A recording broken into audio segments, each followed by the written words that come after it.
আমরা একদম বাংলাদেশের মানুষের হৃদয়ে পুষতে পারতেছি। মানুষ নিজেদের যে আম খাচ্ছে আমরা তাদের সেই প্লেটেই খাচ্ছি, মানুষ কাঁঠাল খাচ্ছে আমরা তাদের সাথে একসাথে খাওয়া দাওয়া করতেছি। আমরা একদম মানুষের ঘরে চলে যাচ্ছি, তাদের বাচ্চাদের সাথে কথা বলতেছি, মানুষের প্রাত্যহিক লাইফে কী সমস্যা তারা ফেস করতেছে প্রত্যেকটা বিষয় জানতেছি, এবং সেগুলো আমাদের যে 24 দফা ইশতেহার আমরা ঘোষণা করবে শহীদ মিনারে, সেখানের মধ্যে আমরা তুলে আনবো, এবং এটা আমরা একটা জনগণের দলকে পরিবর্তন করতে চাই। আগামীর বাংলাদেশ এটাই হবে, আমরা একসাথে এটাই ইনশাআল্লাহ আমাদের ইলেকশনে জয় হবে এনসিপির। পুরো বাংলাদেশকে যে আমাদের আম নিয়ে আসছে আমাদের হাসনা, আমরা কানেক্টিভিটি তৈরি করতেছি। আমাদের আন্দোলনটা শহরে হয়েছিল, গ্রামের মানুষ পার্টিসিপেট করতে পারে নাই। বাংলাদেশ পুনর্গঠনের জন্য যে নতুন আন্দোলন শুরু হয়েছে দেশ গড়ার জন্য, এটাতে গ্রাম বাংলা শহর আবলা বৃদ্ধ বনিতা সবাই একসাথ হবে। 300টা আসনে ইনশাআল্লাহ এনসিপি প্রার্থী দিবে, জয়ী হবে ইনশাআল্লাহ।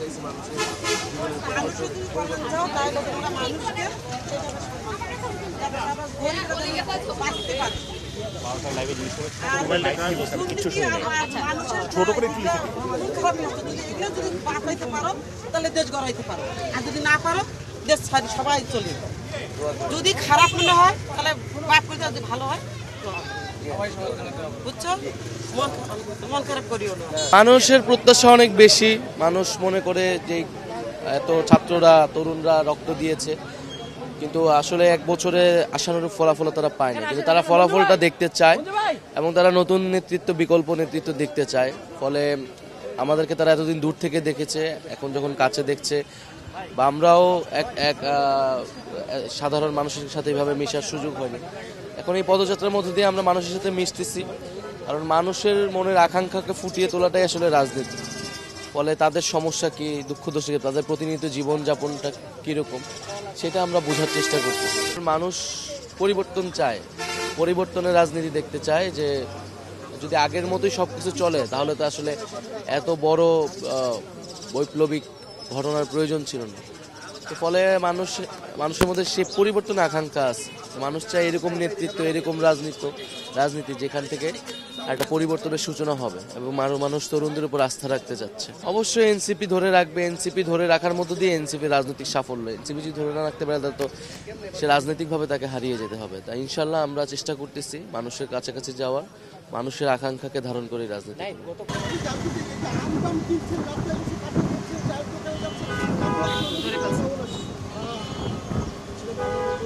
আমরা গতকালকে যখন রংপুরে আসি, আমরা তো স্বাভাবিকভাবে আমাদের একটা প্রত্যাশা ছিল, কিন্তু গতকালকে গাইবান্ধা বলি ওই ভর দুপুরের রোদে মানুষজনকে ঘন্টার পর ঘন্টা অপেক্ষা করতে হয়েছে। যেহেতু আমরা প্রথম দিন এসেছি, সময় আমরা ঠিকমতো ওইভাবে মেনটেন করতে পারিনি, কিন্তু তারপরও রংপুরে প্রায় 3-4 ঘন্টা অপেক্ষা করার পর আপনারা দেখেছেন আমরা প্রায় 15 কিলোমিটার রংপুর বিভাগের রাস্তাগুলোতে পদযাত্রা করেছি।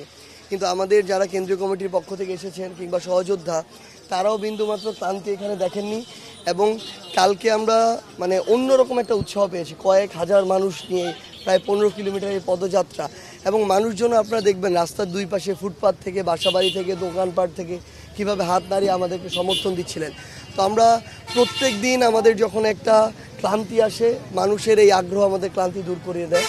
আমরা আজকে আবার বের হয়েছি পূর্ণ নতুন উদ্যমে। আমরা এখন কুড়িগ্রাম যাব, কুড়িগ্রাম থেকে আবার আমরা লালমনিরহাট যাব। 2 জেলা শেষ করে আমরা নীলফামারী গিয়ে রাত্রি যাপন করে কালকে আমাদের দিন শুরু করব।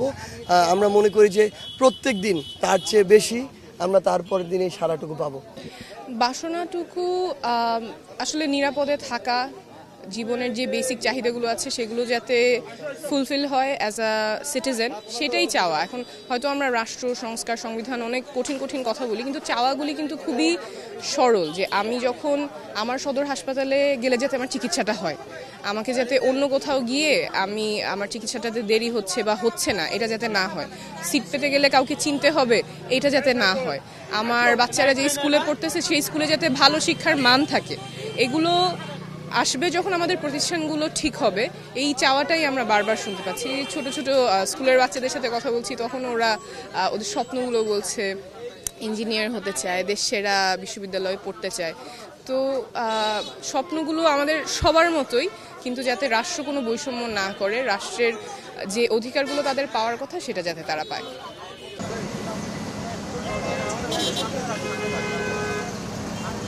আমাদের কাছে বললো যে বারবার বিলেতে আমার ক্ষেত্রে এটা হয়েছে যে মানুষের আসলে কি ওই যে আতিথি পরায়ণ বাংলাদেশের মানুষ উত্তরাঞ্চলের একটু বেশি অতিথি পরায়ণ। সামর্থ্য কম কিন্তু আগ্রহ অনেক বেশি। তো দেখা যায় তাদের সামর্থ্য দিয়ে দেখা যায় কি এই যে আম দিচ্ছে, কাঁঠাল দিচ্ছে, তো এটাকে আমরা প্রথমে কিনতে চাইছিলাম কিন্তু তারা হচ্ছে টাকা রাখে না। যখন দেখে যে আমরা আসছি টাকা রাখে না, তো বাংলাদেশের মানুষ স্বভাবতই আতিথি পরায়ণ। আসলে আমাদের সবারই হচ্ছে এই কালচারাল গ্যাঞ্জাম বাদ দিয়ে মানুষের কাছে যাওয়া উচিত। ওই যে এসি রুমে বসে আমরা কালচারাল গ্যাঞ্জাম করি, তারপরে হচ্ছে হুদায় ইউজলেস কিছু ক্যাচাল আছে আমাদের, এগুলা হচ্ছে আলটিমেটলি আমাদের মধ্যে বিভাজন বাড়ায়। মানে সমস্যা তৈরির গ্যাঞ্জাম না করে মানুষের সমস্যার সমাধানের জন্য গ্যাঞ্জাম করা উচিত। মানুষের চলে আসে আনন্দ কি আন্দোলনের অংশ কি না কি মনে হচ্ছে? এটা মানুষের কাছে আসতেছে না।